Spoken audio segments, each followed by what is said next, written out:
Bienvenidos a Club de Prensa Plus en NTN 24. Hoy transmitimos desde el estudio de televisión y de video del diario El País de Madrid, en la capital española. No olviden ustedes que al final de este programa lo pueden ver completo, o pueden ver a partes en nuestra página de Facebook, también por nuestra cuenta de Twitter, y el audio, el podcast, si lo quieren escuchar, está en SoundCloud. Y les doy la bienvenida a los invitados a Club de Prensa Plus. En primer lugar, el director adjunto del periódico El País de Madrid, José Manuel Calvo. Bienvenido a esta mesa como siempre, José Manuel. Muchísimas gracias, Juan Carlos. Jorge Mario Rodríguez, editorialista del País, bienvenido también. Gracias por la invitación. El primer asunto, José Manuel, tiene que ver con cuestiones europeas. En los próximos días 7 y 8 de julio tendrá una reunión en Hamburgo de los líderes del G20, pero la canciller federal alemana, la jefa del gobierno alemán, Angela Merkel, ha citado a algunos líderes europeos para hablar sobre Donald Trump, el presidente de Estados Unidos. A esa reunión ha convocado al señor Emmanuel Macron, el presidente de Francia, a Mariano Rajoy, que es el presidente del gobierno español, también a Theresa May, la primera ministra británica, así como a Mark Rutte, el jefe del gobierno holandés, a Paolo Gentiloni, el primer ministro italiano, entre otros. ¿Y qué es lo que pasa? El señor Trump decidió retirar a su país de lo que se había convenido en el Acuerdo de París sobre cambio climático, y se alineó con los únicos dos países del mundo que habían decidido no sumarse a este acuerdo, que son Siria y Nicaragua. Aquí la pregunta es, porque la señora Merkel ha dicho en las últimas horas en el Parlamento alemán que hay que luchar contra el proteccionismo y el aislacionismo. Aquí la pregunta es si la señora Merkel se está convirtiendo en esa gran personaje mundial que le está haciendo frente a Donald Trump. ¿Es ella el contrapeso de Trump? Es la pregunta. Vamos a hacer una doble pregunta. Esa, vamos a por ella. Y también hay que preguntarse otra. ¿Ha vuelto Europa? ¿Está volviendo Europa? ¿Y con Angela Merkel al frente? Y yo creo que sí, y sí, doble sí a las dos. Europa está volviendo. Europa está regateando bien la grave crisis del Brexit. Europa ha salido de la crisis económica y las economías importantes están creciendo. Europa ha superado la terrible crisis de la inmigración. Así que Europa está en mejor forma hoy que el año pasado y que hace 2 años.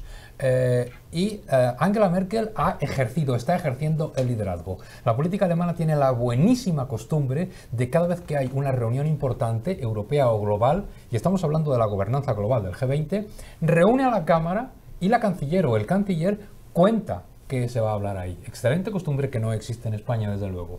Y por eso ha hablado a los diputados y por eso les ha dicho: estamos contra el proteccionismo, estamos contra el aislacionismo, es intolerable renunciar a París, París no es negociable, no podemos renunciar a ello. Esa es una líder clara y es una líder que está hoy reconocida como tal por el centro izquierda y por el centro derecha en Europa, con todas las diferencias que existan, con la campaña electoral para las elecciones de otoño en Alemania, con todo. Por lo tanto, yo creo que hay una líder que habla claro, que le habla a Trump y que está además en un momento importante porque Europa, después de una grave crisis política, económica e institucional, parece que está volviendo. ¿Está de acuerdo con José Manuel Calvo o Jorge Mario Rodríguez? Sí, yo añadiría algo más. Donald Trump es una persona a la que le encanta encontrar antagonistas. Y en este sentido, Angela Merkel puede ser una. Hay algo que no le gusta a Trump, que son las leyes. Yo creo que la principal voz, la voz más poderosa que puede haber contra el actual inquilino de la Casa Blanca es, curiosamente, la Constitución de los Estados Unidos. La política, el sesgo que le está dando de aislacionismo a la política estadounidense está caminando peligrosamente sobre la línea, a veces, de lo constitucional o no. Lo hemos visto ahora mismo con los decretos sobre inmigración y sus vetos migratorios, que todavía estamos pendientes de lo que decida la Corte Suprema en Washington a partir de octubre. Efectivamente, en estos momentos, actualmente, Angela Merkel ha tomado la antorcha y ha alzado la voz. Pero lo bueno que tiene el sistema europeo es que en un determinado momento y sobre otra historia puede ser perfectamente Emmanuel Macron, el presidente de Francia, el que lo haga. Aquí me parece fundamental, Jorge habla de Macron, fundamental para lo que estamos diciendo, que realmente el presidente Macron se consolide, que haga las reformas que Francia necesite. Por lo tanto, que se vuelva a conectar el eje franco-alemán. El eje franco-alemán está en el origen, hace 60 años de la creación de Europa, lleva unos años en crisis, hay una gran desigualdad, desequilibrio en favor de Alemania. Si el presidente Macron consigue estabilizar y volver al eje, entonces las cosas van a ir bien, porque Europa va a estar en el lado correcto. ¿Cuál es hoy el debate? Creo que no es izquierda o derecha, es abierto o cerrado, es proteccionismo o libre cambio, es libre comercio. ¿Y qué ha hecho Merkel? Merkel ha establecido un frente europeo a favor del libre comercio, y eso hoy es muy importante. Quiero cambiar de asunto y hablar precisamente de Donald Trump. José Manuel, usted ha sido corresponsal por varios años en Washington, conoce mucho la política estadounidense, y Jorge, por supuesto, la ha seguido muy de cerca también. Hay un artículo de la revista The Economist, posiblemente el mejor semanario político del mundo, titulado Donald Trump's Washington está paralizado, es paralyzed. Dice la revista que el señor Trump no está gobernando adecuadamente, y entre otras cosas cita la revista The Economist una estadística que es la siguiente: de 562 cargos públicos importantes para los cuales el presidente de Estados Unidos debe nominar o presentar candidatos, por ejemplo, ante el Senado, él solamente lo ha hecho en 390 casos. Es decir, hay muchos nombramientos que no ha hecho, ni siquiera ha presentado candidatos o ha nominado a alguien. ¿Cree usted que eso está pasando, como dice la revista The Economist, que Washington, a pesar de que hay un escándalo cada 24 horas, o aparte de que hay un escándalo cada 24 horas, está paralizado por la inacción de la Casa Blanca por culpa de Trump? Yo diría que Washington, para ser justos, sigue paralizado. No es que se haya paralizado ahora, es que sigue. Es que las promesas de un outsider como Trump de romper el gridlock, romper la parálisis de Washington, no solo no han funcionado, es que han empeorado. Y porque el candidato Trump, que polarizaba, ha resuelto ser el presidente Trump que sigue polarizando. Y la polarización no es un buen antídoto contra el desbloqueo. Lo que hoy sabemos es que vamos a celebrar el primer 4 de julio con el presidente Trump, y que el ambiente es de parálisis, de mal humor, de enfrentamiento. Hoy lo que sabemos es que 5 meses después, el presidente Trump no ha hecho nada en favor de la distensión, en favor del entendimiento, en favor de sacar adelante los grandes problemas, sino todo lo contrario. Ha continuado polarizando, está estimulado porque no pierde su base electoral, al parecer le gusta esto, aunque sus ratings en el conjunto de la población bajen. Es una mala señal.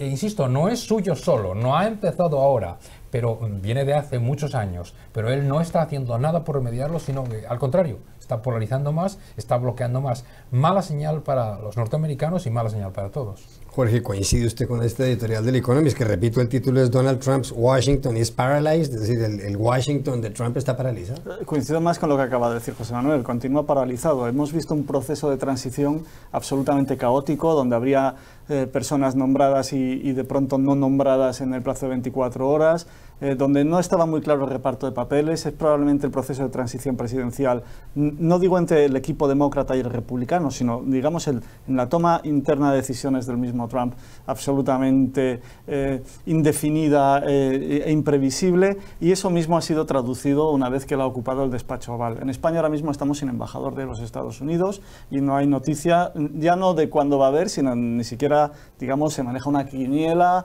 o una lotería de quién puede ser nominado. Y adelante, José. Todo esto hay que añadir la bronca diaria, la pelea continua, el enfrentamiento con los medios, el debate sobre si hay hechos alternativos o no. Son situaciones que incomodan mucho a buena parte del Partido Republicano, que incomodan mucho a aquellos que entienden que hay un mecanismo, que hay un procedimiento. Se dice que hay mucha gente recién llegada a la Casa Blanca que está buscando trabajo, que no entiende bien cómo funciona la administración. Hay filtraciones de todo tipo, es imposible frenarlas. El presidente monta en cólera cada vez que se sabe algo. ¿Cómo no se van a saber cosas? Hay personas trabajando, se producen situaciones anormales, hay enfrentamientos, creo que muy recientes, continuos, con medios, con televisiones, con periódicos. Seguramente tú estarás más al tanto, ¿no? En efecto, lo que pasó recientemente es que, aparte de que un periodista del diario The Washington Post descubrió que en algunos hoteles de Donald Trump cuelga una carátula, una portada de la revista Time, donde se elogia al señor Trump, una revista aparentemente que circuló el 1 de marzo del año 2009, pues el periodista del Post descubrió que esto no es cierto, que es una carátula falsa. ha pedido a la revista Time descolgar precisamente estos estaban enmarcadas las carátulas no solamente en 2 hoteles de Trump en Estados Unidos, sino en algunos edificios de Trump en el exterior. Pero hay otro caso, y ahí voy, del señor Trump, donde ha insultado nuevamente a una periodista. En este caso se trata de Mika Brzezinski. Ella hace junto con Joe Scarborough un programa muy famoso en Estados Unidos en televisión que se transmite por radio y que se emite en el canal MSNBC en las mañanas, que se llama Morning Joe, un programa de política. La señora Mika Brzezinski es hija de un hombre que fue asesor de seguridad nacional de Jimmy Carter, que falleció hace poco, Zbigniew Brzezinski, un hombre muy respetado. Y el señor Trump envió un mensaje en su cuenta de Twitter el jueves de esta semana diciendo que la cirugía plástica de Mika Brzezinski, que parece que se hizo en el rostro, como tantas mujeres, que él la había visto sangrando cuando ella había estado en el Hotel Mar-a-Lago de propiedad del señor Trump. El jefe de Relaciones Públicas de la NBC llegó a decir que era la primera vez que ni siquiera podía responder porque le parecía indigno contestarle al presidente de Estados Unidos. Ese es el último episodio. Es tremendo porque es la autoridad y es la autoritas, que es más que la autoridad, y es el deterioro, y eso es lo preocupante. Creo que fue Abraham Lincoln, hombre de 1000 frases, casi todas ellas acertadas, el que dijo: ¿cómo se puede medir a una persona? No por cómo se enfrenta a las dificultades, como habitualmente decimos, sino por cómo ejerce el poder. Dale poder a un hombre, mira cómo lo usa, y entonces decidirás qué tipo de hombre es. Bueno, van 5 meses, hay que repetir. Estamos en el primer 4 de julio, que es un día muy importante. Y este estado de cosas, lo que tú acabas de describir, este nivel de comentario, no puede ser. O sea, todos los días tenemos que decir, no puede ser. Es el presidente de Estados Unidos. Es el hombre más poderoso del país, más poderoso. No. ¿Y si es? O sea que es complicado, pero es así. Jorge Mario Rodríguez. A mí me deja estupefacto que alguien con la responsabilidad y la dignidad del cargo, como ser presidente de los Estados Unidos, se dedique por las noches a meterse en Twitter y convertirse en una especie de troll, que igual insulta a una periodista, que igual discute con Arnold Schwarzenegger, que de pronto habla de política internacional. Es una cosa que si hubiera sucedido en una comedia hace 4 o 5 años, hubiéramos desechado el guión, que era exagerado, porque era una exageración y que eso no iba a suceder. Ridiculizaba, que eso no es así, que Hollywood se carga, eso hubiéramos pensado, y ahora la realidad está superando la ficción. Que es más serio Saturday Night Live que lo que pasa en la Casa Blanca. Que la Casa Blanca. Ya regresamos a Club de Prensa. Volvemos a Club de Prensa Plus en NTN 24 desde la redacción del diario El País de Madrid. Hay noticias de España, Jorge, y además han circulado en los periódicos del mundo y en los canales de televisión. Muchas de ellas tienen que ver con los 40 años de democracia en este país. En 1977 tuvieron lugar las primeras elecciones libres en España después de una dictadura del general Francisco Franco, que empezó en julio de 1936 y terminó cuando él murió a finales de 1975. Bueno, pues ¿qué ocurrió cuando falleció Franco? Mucha gente pensó que el rey Juan Carlos, que llegó al trono en ese momento, iba a continuar con un régimen cerrado, y pasó lo contrario. El rey Juan Carlos promovió lo que se llamó la transición española a la democracia, hizo nombrar y posteriormente fue elegido también a Adolfo Suárez como presidente del gobierno, legalizó al Partido Comunista, que en ese momento era ilegal, y posteriormente los españoles por primera vez en su historia pudieron redactar una constitución que fue aprobada por la ciudadanía. Esta semana se cumplieron justamente el día miércoles los 40 años de la instalación de las Cortes, el momento en el que entró en funcionamiento un parlamento elegido libremente. Pero pasó algo protocolariamente extraño, y es que el rey Juan Carlos, que ya no es rey emérito, pues no fue a la ceremonia. Estuvo la ceremonia encabezada por su hijo, el actual rey Felipe VI. Es verdad que en algún momento establecieron entre ellos que no debían estar en público juntos, pero llamó muchísimo la atención que el hombre que impulsó en cierta medida o en gran medida la democracia en España, el hombre que se declaró contrario a aquel intento de golpe de Estado el 23 de febrero de 1981, que fue el rey Juan Carlos, no estuviera ahí. La gente se pregunta qué pasó, cómo es posible que el rey Juan Carlos no hubiera sido invitado a una ceremonia, a la ceremonia de constitución o de la efemérides de constitución de las Cortes Españolas, si resulta que él fue el arquitecto. Lo que se aduce es un problema de protocolo. Fue el mismo rey Juan Carlos el que cuando abdica su hijo, el actual rey Felipe, dijo que él no quería estar presente en el Parlamento en actos oficiales en los que el rey Felipe se estuviera dirigiendo al Parlamento. Hay quien dice, entre otros el editorial de este mismo periódico, que los protocolos están para saltárselos. Yo discrepo, los protocolos están para cumplirlos, pero con sentido común. Hay que tener en cuenta una cosa, el rey Juan Carlos no es que, digamos, sucediera a Franco, es que no solo sucede en la jefatura del Estado, sino que recibe el poder más absoluto que ha tenido un rey de España en toda su historia.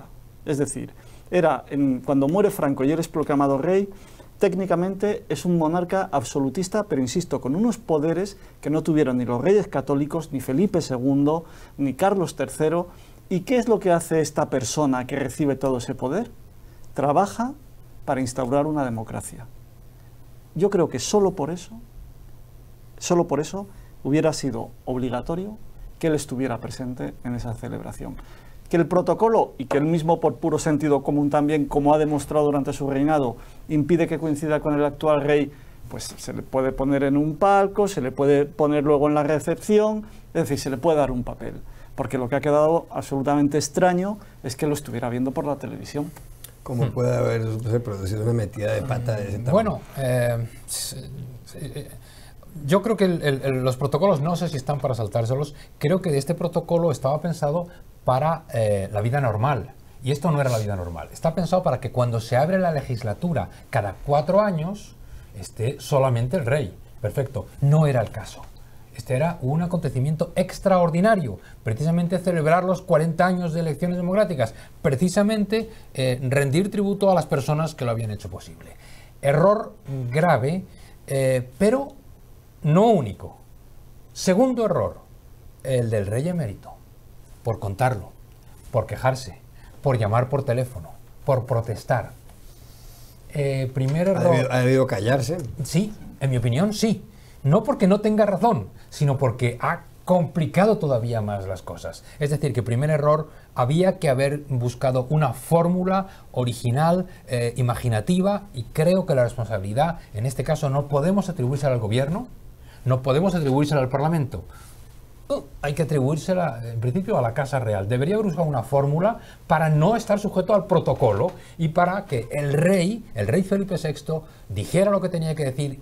Por cierto, hizo un extraordinario discurso y en un momento dijera, y aquí, en un extremo del escenario, está mi padre, al que debemos mucho todos. Y eso está muy bien y ha sido un error que no ocurriera.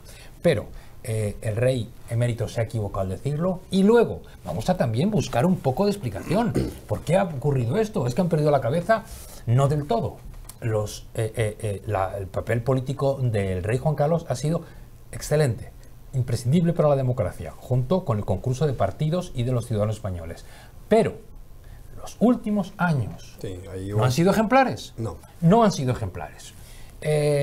Y por lo tanto, era discutible por lo menos que la presencia del rey ahí hubiera distraído el foco de atención del rey Felipe VI, y no en el buen sentido. Hubiera recordado que es verdad, que grande fue hace 40 años, pero ¿y la cacería?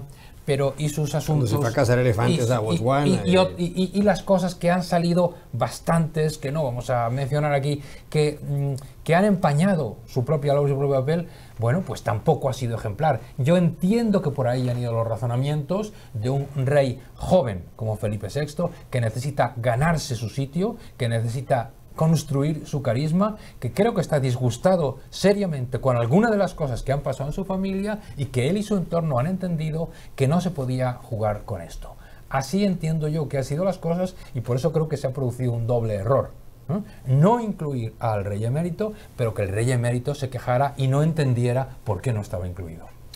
Hay un asunto, Jorge, que me mencionaba José Manuel Calvo antes de entrar a este programa, y es como en estos 40 años, desde cuando se constituyeron las Cortes o el Parlamento español, ha cambiado la vida en España. Este es un país donde justamente en las últimas horas se ha celebrado la Marcha Mundial del Orgullo Gay, en un país que hace 40 y tantos años tenía una dictadura pues muy de derechas y muy apegada a la Iglesia Católica. Este es un país donde hay legislación a favor del aborto, donde uno de los primeros países donde fueron autorizadas las bodas homosexuales, los matrimonios entre parejas del mismo sexo.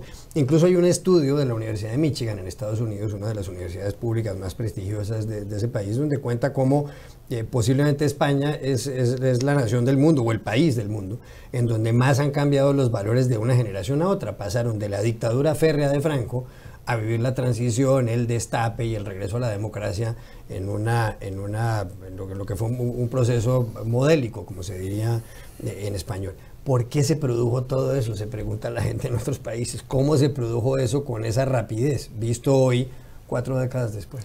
Yo creo que hay una combinación de factores. La primera, bueno, experiencia personal. Yo, cuando José Manuel votó hace 40 años, yo tenía 9. Entonces, obviamente hay un recambio generacional. Es decir, las personas que ahora estamos alrededor de los 50, aunque técnicamente hayamos nacido y vivido en dictadura, no nos acordamos. Ya estamos hablando de personas de 50 años.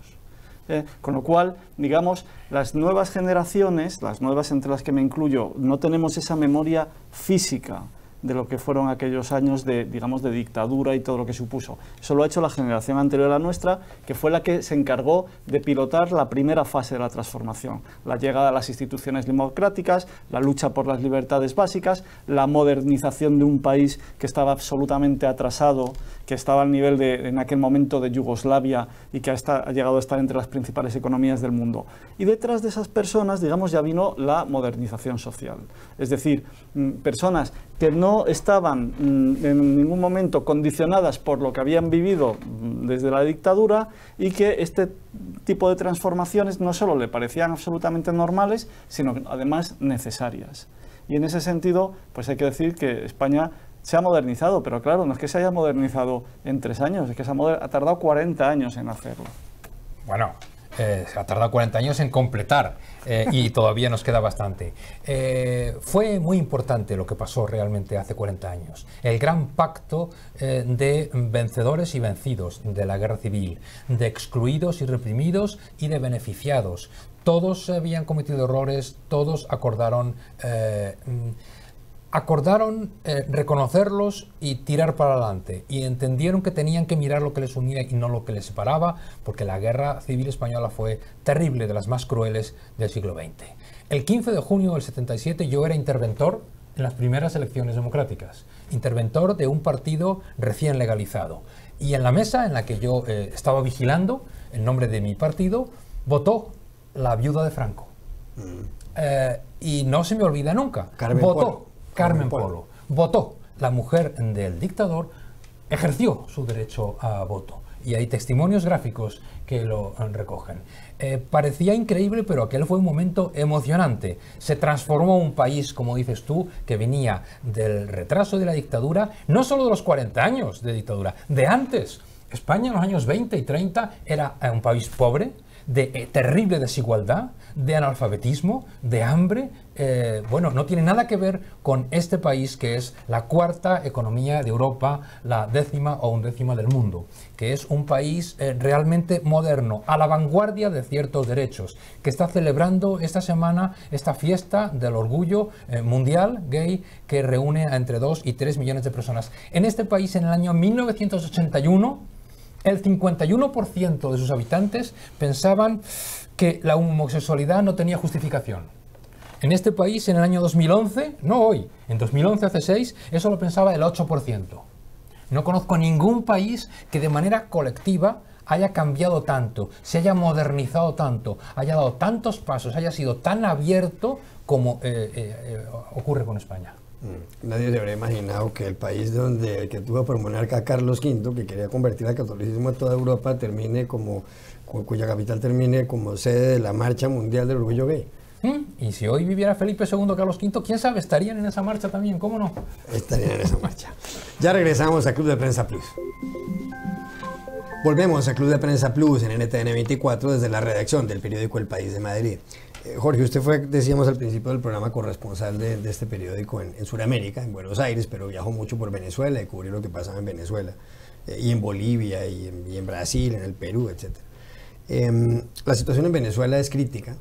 El presidente Nicolás Maduro sigue gobernando, pero hay unas manifestaciones en contra de él muy fuertes. Hay varias personas privadas de la libertad, que las ONGs internacionales dicen que son presos políticos, como es el caso de Leopoldo López, que está en la prisión de Ramo Verde. Hay en la Organización de los Estados Americanos, la OEA, con sede en Washington, hay más de la mitad de la organización le pide a Nicolás Maduro que entable un diálogo con la oposición, que convoque elecciones libres y sobre todo que desconvoque los comicios para elegir una asamblea constituyente.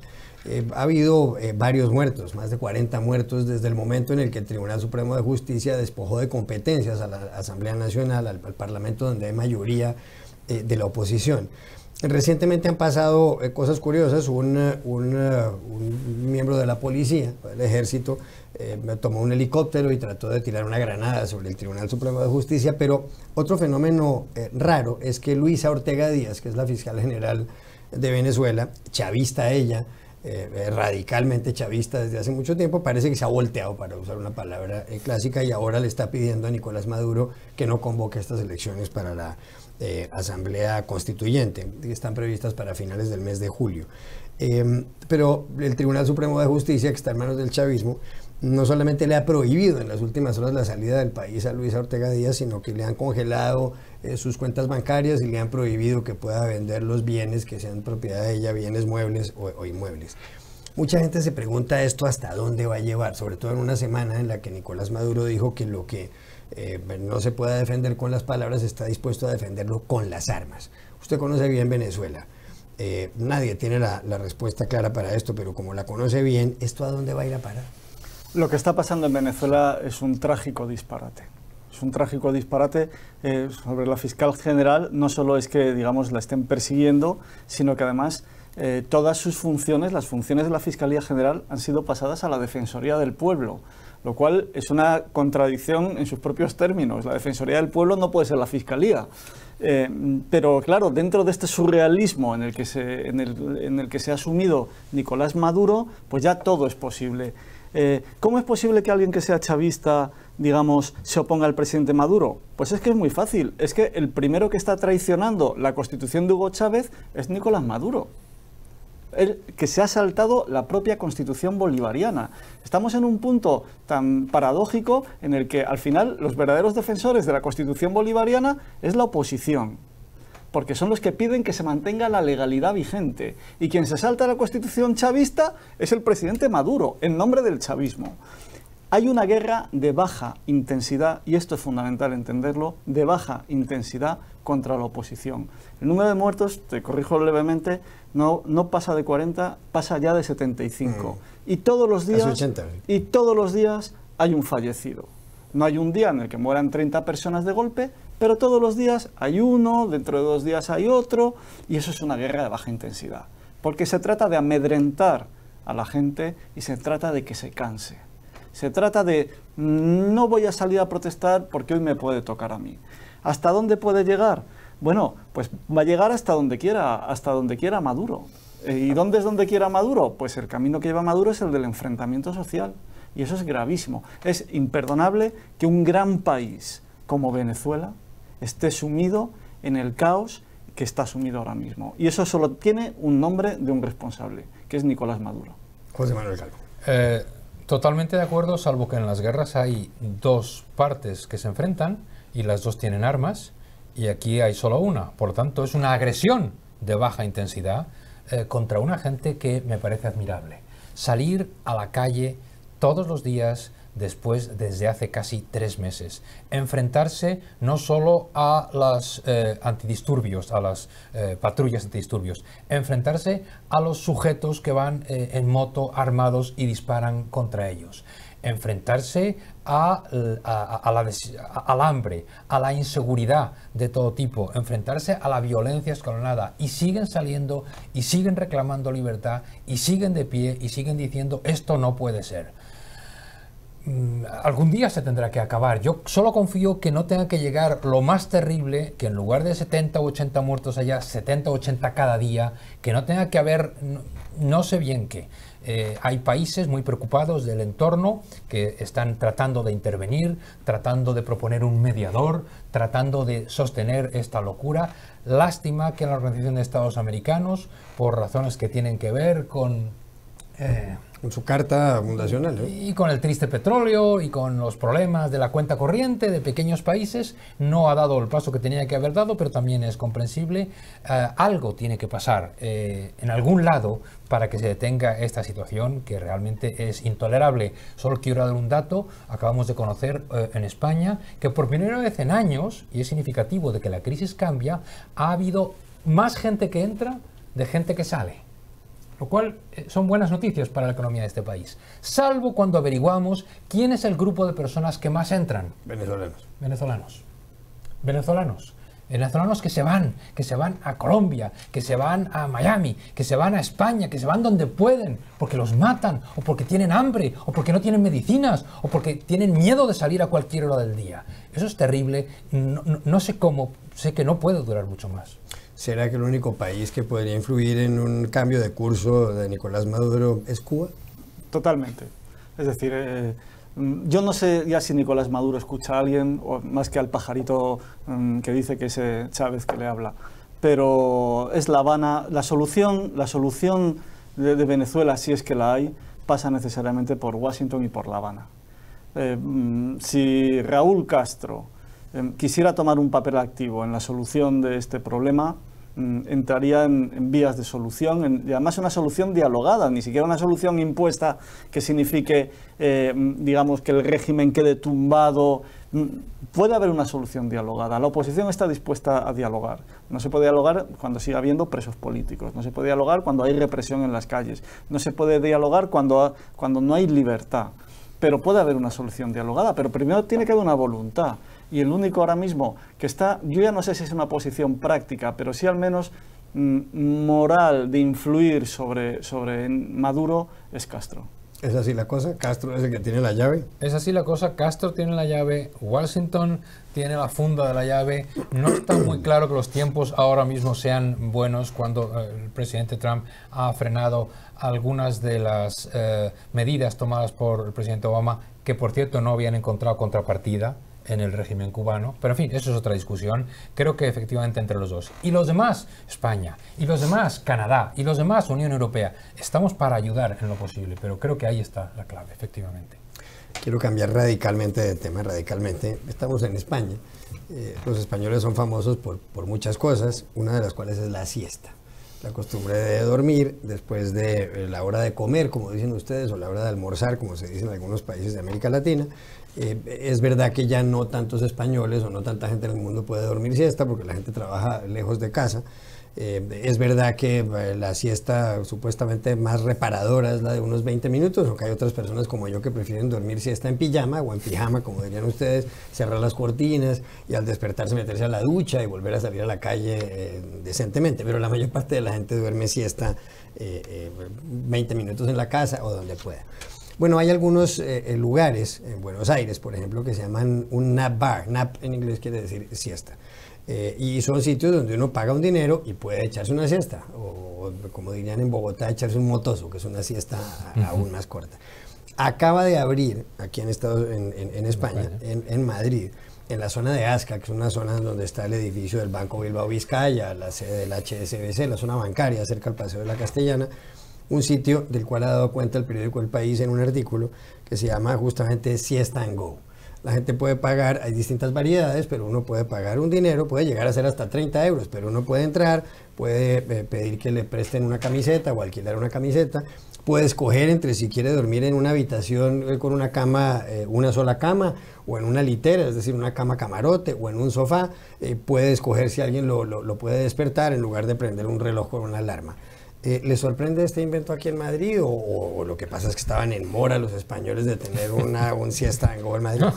No me sorprende, me parece bien, lo atribuyo, vamos a ver, yo lo atribuyo más al espíritu emprendedor y más a los nuevos negocios y más a gente con cabeza y con inteligencia. No estoy muy seguro de que sus clientes sean mayoritariamente personas madrileños que trabajen. Pueden ser turistas agotados de hacer compras, porque hay millones de turistas. O alguien con resaca. O alguien con resaca. O con guayabo. Que alguien con resaca. Es interesante ajustar un poco el asunto de la siesta. Aquí no se ha dormido siesta toda la vida. Este no es un país de siesta de toda la vida. ¿Por qué se duerme siesta? Por el calor. Ha hecho siempre el calor y no siempre se ha dormido. Largas horas. No. La siesta tiene un comienzo, y ese comienzo es el comienzo después de la guerra civil, del franquismo. Antes no había tanta tradición. ¿Y por qué se duerme? Por el pluriempleo, por tener dos trabajos, porque un trabajo no daba, porque estaba mal pagado. Y entonces la gente trabajaba de 9 de la mañana a 9 de la noche, pero no en un trabajo, en dos. Por lo tanto, partía a la hora de comer, iba a casa, porque las ciudades no eran grandes, eran chiquitas, y podía tomar algo, descansar, echar la siesta e ir a su trabajo de la tarde. Yo que no soy tan mayor, a pesar de lo que algunos creen, he visto eso en mi padre, sí, sí, que tenía dos trabajos. Entonces, creo que ahora la siesta se conserva, la imagen se conserva, no pasa nada, es divertido, es entretenido, se habla de los efectos estupendos de la siesta en Japón y hay que imitar España. La realidad es que se echa cada vez menos siesta, la gente tiene un solo trabajo, de horas largas, sí, pero vive lejos y tiene un trabajo, por lo tanto no es tan frecuente echarse la siesta. Otra cosa es tener ambientes de trabajo en los que uno se puede relajar o irse a comer y tener un poco de relax. Pero en todo caso, el concepto hay que precisarlo, la idea me parece estupenda, es un innovador más que aprovecha y dice, en el país de la siesta, vengan a echarse la siesta en mi establecimiento. ¿Le sorprendió que hubieran abierto un sitio como un local como Siesta and Go? Sí, bueno, menos mal que no lo han llamado Siesta and Fiesta, pero efectivamente, igual que existe el fast food, ahora existe el fast siesta, y esto es la nueva economía. Creo que pese a los intentos de José Manuel de desmitificar el país, la imagen de España como país de siesta, pues la tenemos, aunque yo agradecería que fuera cierta, ¿no? Porque después del almuerzo, claro, además tú conoces, Juan Carlos, que los almuerzos en España son una si le llaman cochinillo. Claro, por eso le llamamos comidas, porque cenamos fuerte 2 veces al día, entonces es pesado. Bueno, son iniciativas de la nueva economía y si hay clientes triunfarán. Había gente que cuando salieron los primeros fast food en Europa, los primeros McDonald's, ¿cómo va a triunfar un McDonald's en París con la comida que tienen, o en Roma o en Madrid? Y bueno, y triunfaron, ¿no? También hay que ver otro lado sociológico, que es que estamos tan agotados, que llevamos todos un ritmo de vida tan agotador, que, bueno, da que pensar que haya establecimientos donde pagues por poder tirarte a dormir. Una siesta. Ya regresamos a Club de Prensa Plus. Volvemos a Club de Prensa Plus desde la redacción del periódico El País de Madrid. José Manuel Calvo, ¿para quién fue esta semana una semana nefasta, una semana fatal? Ha sido una semana fatal para un despacho, para el despacho Oval. Ha sido una semana fatal para la Casa Blanca, ha sido una semana fatal para las instituciones de Estados Unidos y para Estados Unidos. Ha sido una semana en la que hemos conocido que, según la encuesta Pew, la imagen de Estados Unidos se ha deteriorado en casi todo el mundo. Creo que había un par de países en los que no, en casi todo el mundo. Es una semana en la que hemos visto que legisladores republicanos empiezan a preocuparse y empiezan a hablar de presidencia degradada. Y es una semana en la que la política exterior, la política interior y la imagen de dignidad presidencial ha sufrido enormemente. Mala semana para ese despacho, para esa casa, para esas instituciones. Jorge María Rodríguez, ¿para quién fue esta semana una semana verdaderamente fatal? Pues yo creo que para el presidente de Brasil, Michel Temer, al que la Corte Suprema le ha remitido al Congreso la denuncia que tenía por corrupción. Es casi la peor de las noticias que puede recibir, porque inicia contra su voluntad un camino que le puede llevar perfectamente a un impeachment y colocar a Brasil en una situación institucional absolutamente inédita. Temer, además, llegó al poder prometiendo que, en fin, que las cosas iban a cambiar y no cambian. Entonces, en fin, no han sido buenas noticias para el presidente de Brasil. Gracias, Jorge, por haber estado aquí. Gracias, José Manuel Calvo, también. Y a ustedes los espero en una próxima oportunidad en Club de Prensa.